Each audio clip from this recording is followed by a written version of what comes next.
Chapter 8: Prominence in the Dungeons.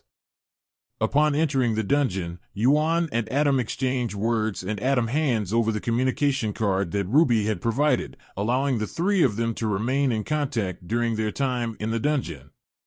They part ways, each entering a different dungeon, with plans to reunite in 2 months' time. Yuan found himself in an open field after being teleported. Shortly after, someone approached him and requested to borrow his entry card to verify the list of adventurers who entered the dungeon. This was due to a rise in incidents where adventurers were being killed by other adventurers. The inspector was taken aback by Yuan's youthfulness as an adventurer, especially with the added recommendation from Madame Ruby, who was among the world's top-ranked adventurers. Suddenly, a woman's scream echoed in the distance, prompting Yuan to activate all his senses and search for the source.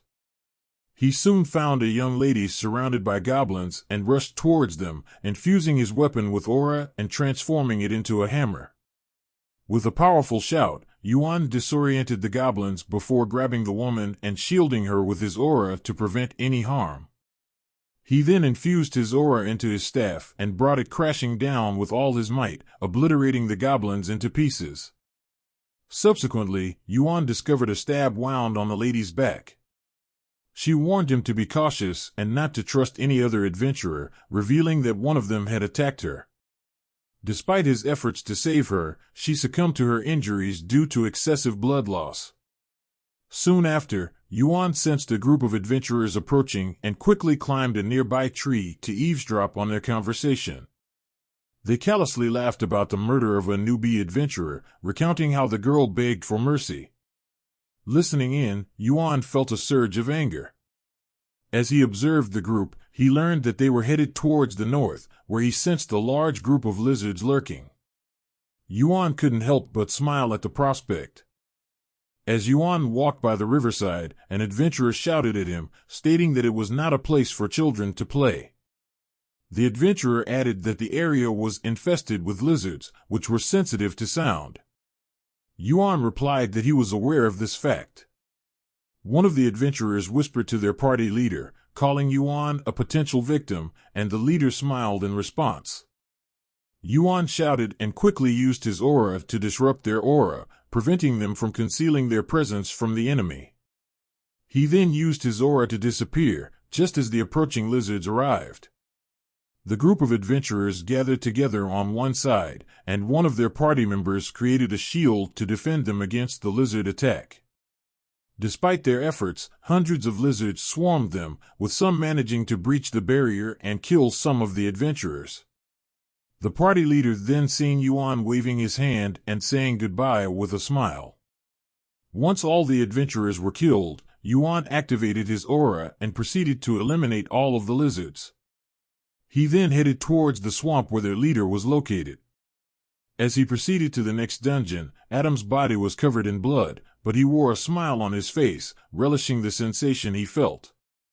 He had managed to clear the previous dungeon using only his bare hands. Yuan assessed his opponent's aura using his own, noticing that it was yellow, indicating that he was an enhancer.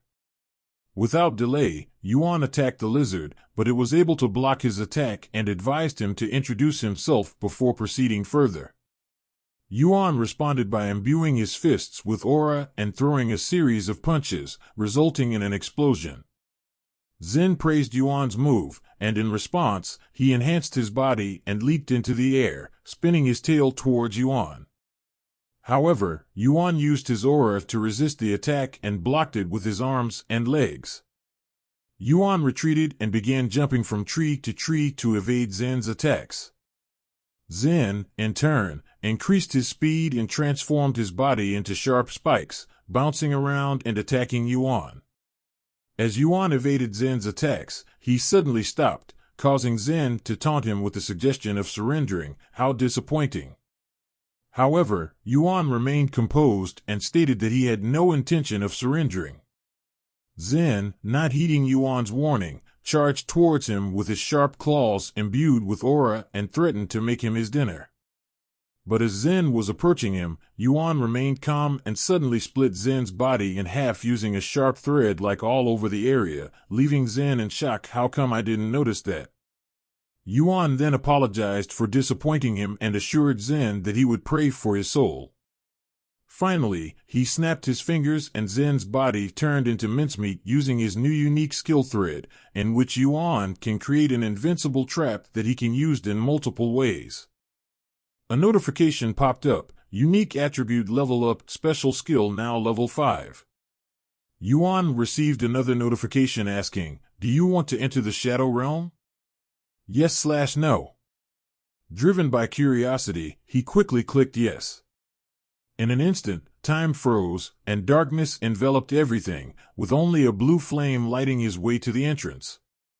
Upon opening the gate, he saw 2 armored knights, one in red and the other in black, standing beside the throne. Suddenly, a notification popped up on his screen. Yuan was taken aback when he saw that a trial had begun. Defeat 100 ghouls within 15 minutes. He couldn't help but wonder if he had somehow been transported into a game. As soon as the 100 ghouls appeared and charged towards him, Yuan quickly activated his skills and heightened senses. He analyzed the movements and vulnerabilities of the enemies, and although their movements were synchronized and easy to predict, physical attacks had no effect on them. While fighting them, Yuan observed that there was a small bead on the head of each ghoul. He aimed for one of the beads and struck it, causing the ghoul to disappear. Yuan smiled and said, "Time to disperse some ghouls. 10 minutes has been passed when he defeat all the 100 ghouls." Another notification appeared, defeat 4 elemental knights within 2 hours. Yuan exclaimed, "Are you kidding me?" After defeating over the 100 ghouls, but without any respite, another challenge presented itself. Nevertheless, Yuan was ready to face it head-on. As soon as the 4 knights appeared, Yuan activated his thread skill and retrieved his weapon from his pocket storage, hoping that his plan would work. Yuan imbued his weapon with aura and enveloped himself with resist aura for added protection. He transformed his weapon into a spear and thrust it into the ground, utilizing his thread skill to quickly dash towards the knight. As Yuan approached one of the knights, he noticed the knight's aura was radiating with the element of thunder, indicating that it was likely to use a thunder strike attack. Yuan was able to easily distinguish the skills of the knights based on the element of their aura. As expected, the knight cast a thunder strike, but Yuan was not deterred and focused on his attack. He concentrated his aura into his fists and used his weapon as a lightning rod, allowing him to absorb the thunder strikes whenever he was hit. After destroying the knight's armor with a powerful strike, Yuan noticed that the core embedded in the knight contained thunder element. Suddenly, all of the remaining knights charged towards Yuan, but he quickly dashed backwards and stepped into his crane, using its momentum and boost his body forward towards the knights. While holding the thunder core, he used the stick as a leverage and launched himself towards the knights. Yuan aiming at the other knight, which has a fire attributed, then he smashes its chest where his core residing. Then Yuan infused the thunder core to fire core to create a huge explosion. Then check timer, 1 hour more remaining, and Yuan said 2 more to go. Yuan focused on the next knight with a fire attribute and struck its chest, where its core was located. He then infused the thunder core into the fire core, resulting in a massive explosion. Checking the timer, he saw that there was still 1 hour remaining and said there were only 2 more knights to go. As the other knights were thrown away by the explosion, Yuan seized the opportunity and attacked the remaining knight with ice attribute, swiftly taking its core. Meanwhile, the last knight tried to stab Yuan from behind, but he was too slow. Yuan taunted him and swiftly thrust his weapon into the knight's chest, along with the ice core, causing the knight to freeze instantly. Yuan then pulled out his weapon, causing the knight's frozen body to shatter into pieces. A notification appeared congratulating Yuan on his victory over the elemental knights. Then another notification popped up, asking if he wanted to proceed to the next stage, with options to choose yes or no. Yuan clicked on yes to continue, and then a notification appeared stating that the next enemy would appear in 10 minutes. After 10 minutes had passed, a notification appeared stating that Yuan must defeat the Red Knight, Lancelot, within the next 3 hours. Lancelot, who was standing on the left side of the throne, emitted his dark aura, and before Yuan could react, he suddenly appeared beside Yuan, grabbed his face, and released a shock wave. Fortunately, Yuan activated his aura just in time, which resulted in minor damage from the attack. He quickly dashed back and activated his senses to anticipate Lancelot's movements. Lancelot then jumped into the air, preparing to stomp Yuan. Yuan blocked the attack, but it was difficult for him because although he could predict Lancelot's movements, he lacked the speed, even with his enhanced body. Yuan devised a plan to limit Lancelot's movements by using his thread as traps while evading his attacks. He spread the threads around the area while dodging Lancelot's strikes. Yuan also realized that Lancelot was only using ordinary attacks, and based on his aura, he is a specialist. Yuan cautioned himself, thinking that he needs to be extra cautious since Lancelot might not be revealing his full strength. As Yuan continued to strengthen his body, he transformed his weapon into a spear. When Lancelot charged towards him, Yuan activated his flow to identify the enemy's weak points, then used Khan to expand his territory and observe Lancelot's movements and presence. To his surprise, Yuan discovered that every movement Lancelot made left behind a shadow that he could switch to at any time. Lancelot continues attacking Yuan, but Yuan is on the defensive side waiting for an opportunity to counter. Yuan sees an opening, then he used his palm blast which threw away Lancelot on the wall. As Lancelot charged towards Yuan, he accidentally hit some of the threads that Yuan had planted, causing him to lose his balance. Seizing the opportunity, Yuan aimed his spear at Lancelot's chest where his core was located, but before he could land the blow, Lancelot suddenly teleported behind him and kicked him in the ribs, which threw Yuan in the wall.